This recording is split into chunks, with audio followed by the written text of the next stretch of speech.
ဒီအားလုံးပဲမင်္ဂလာပါပဲကျွန်တော်တို့ Liverpool FC ရပဲဖြစ်ပါတယ်ကျွန်တော်ဒီနေ့မှာတော့ကျွန်တော်တို့အနေနဲ့ Arsenal နဲ့ကျွန်တော်တို့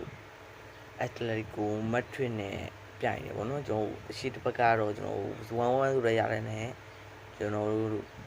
တေးကြခဲ့ပြီးတော့အခုပွဲမှာကျွန်တော်တို့အနေနဲ့ Arsenal ကနိုင်နေပေါ့နော်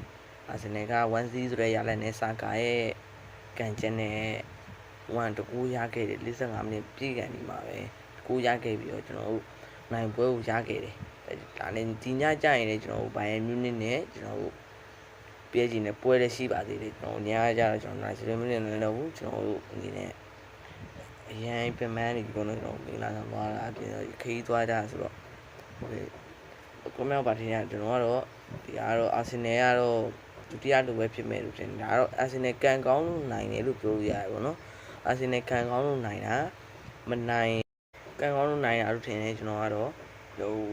အနေနဲ့ပြောပြမယ်ဆိုရင်တော့အများကြီးပဲပေါ့ဗျာဝက်ချောင်းဆိုတာကကျွန်တော်လွယ်လွယ်နဲ့လုပ်လို့ရတာမဟုတ်ကျွန်တော်လည်းမအားဘူးပေါ့နော်ကျွန်တော်လည်းတိတ်မအားတော့ကျွန်တော်ဒီပွဲတွေမှာပြန်လုပ်ပြတာပေါ့နော်ဟိုအနေနဲ့ YouTube မှာ live stream လုပ်မှုလို့ subscriber တွေပြောတော့နော် subscriber တွေနှိပ်ခဲ့ပြီးကြပါအောင်လို့ဒီကျွန်တော်တို့ဒီရတော့ကောင်းဆုံးလို့ပွဲလို့ပြောရအာဆင်နယ်နဲ့မယ်အာဆင်နယ်အက်တလီကိုမတ်တင်နေရအကောင်းဆုံးနိုင်ပွဲပြောရတယ်1-0ဆိုတဲ့ရနေနဲ့သွားပြီး2-1ဆိုတဲ့ဝက်ပြီးရလက်ချက်ကတော့2-1ဆိုတဲ့ရတဲ့နဲ့နိုင်ရပေါ့နော်ကျော်တင်နာအက်တလီကိုမတ်တင်တာပေါ့နော်ဒါပေမဲ့ဒီဘောင်းနိုင်မဟုတ်မဲမဟုတ်အာဆင်နယ်နိုင်သွားတာတော့ကျွန်တော်တော်ကြီးကောင်းတယ်Se me gusta, me como lo siento y te lo duele. Y como se me gusta, me como lo siento y te lo duele. Y como